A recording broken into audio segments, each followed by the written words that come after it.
नमस्कार, स्वागत है सार न्यूज मध्य प्रदेश में। चलिए जानते हैं मध्य प्रदेश की ताजा और बड़ी खबरों को।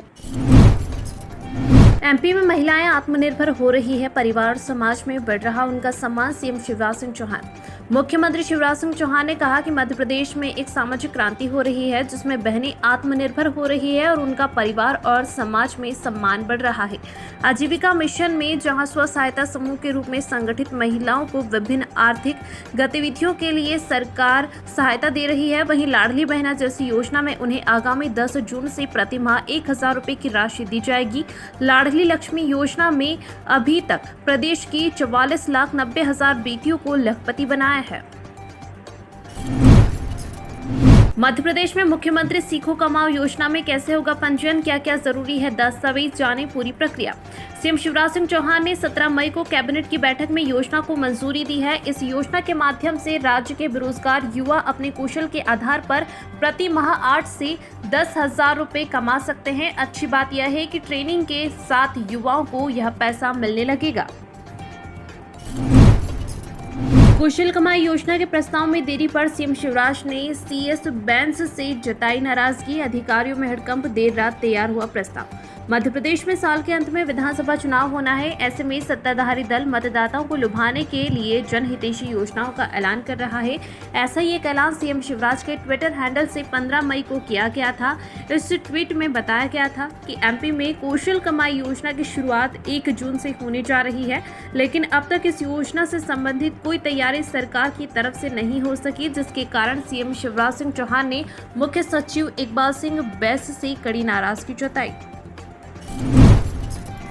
शराब की दुकान बंद करवाने के लिए सड़कों पर उतरे लोग, विधायक के हस्तक्षेप के बाद हटी दुकान।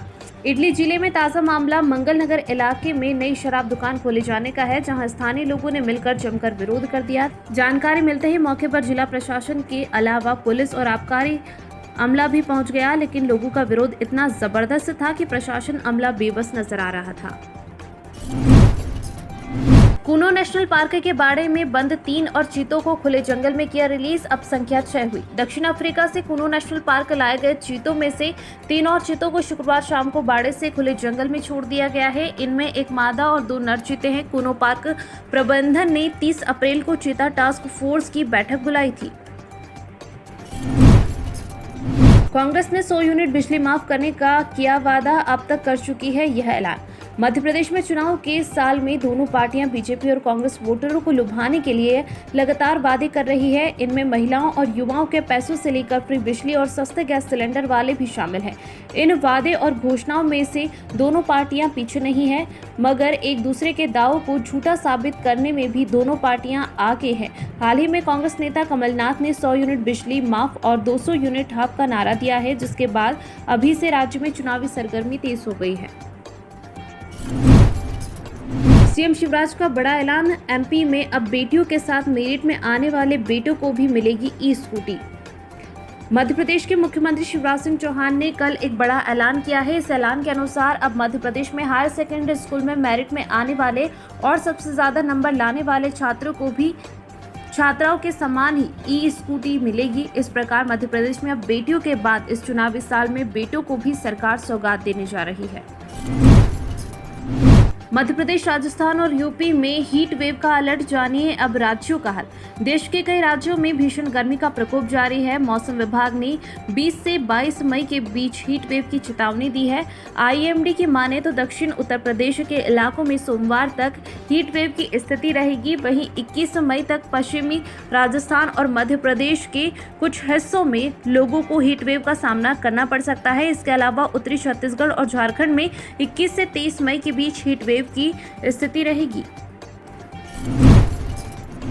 मध्य प्रदेश की संस्कृति और विरासत से प्रभावित हुए म्यांमार के प्रतिनिधि। मध्य प्रदेश में बौद्ध धर्म, स्तूप कला एवं संस्कृति की शिक्षा व अनुसंधान के लिए म्यांमार की संस्कृति मंत्रालय के प्रतिनिधियों ने विश्व धरोहर स्थल सांची और भोपाल का भ्रमण किया। मध्य प्रदेश टूरिज्म बोर्ड द्वारा प्रतिनिधियों को सांची के स्तूप और फिर भोपाल के जनजातीय संग्रहालय का भ्रमण करवाया गया। इन ऐतिहासिक धरोहरों को देखकर म्यांमार का यह प्रतिनिधिमंडल काफी खुश नजर आया। मुख्यमंत्री जन सेवा अभियान में शाजापुर अव्वल 97% आवेदन का निराकरण। मुख्यमंत्री जन सेवा अभियान के दूसरे चरण में आवेदनों के निराकरण में शाजापुर जिला अव्वल है। यहां प्राप्त 97.6% आवेदनों का निराकरण किया गया है। इसके बाद रतलाम में 97.2, नीमच में 91.6, देवास में 90.3 और विदिशा में 79.9% आवेदनों का निराकरण हुआ है। मुख्यमंत्री शिवराज सिंह चौहान ने सभी जिलों को निर्देश दिए हैं कि अभियान के दौरान प्राप्त सभी आवेदनों का निराकरण किया जाए।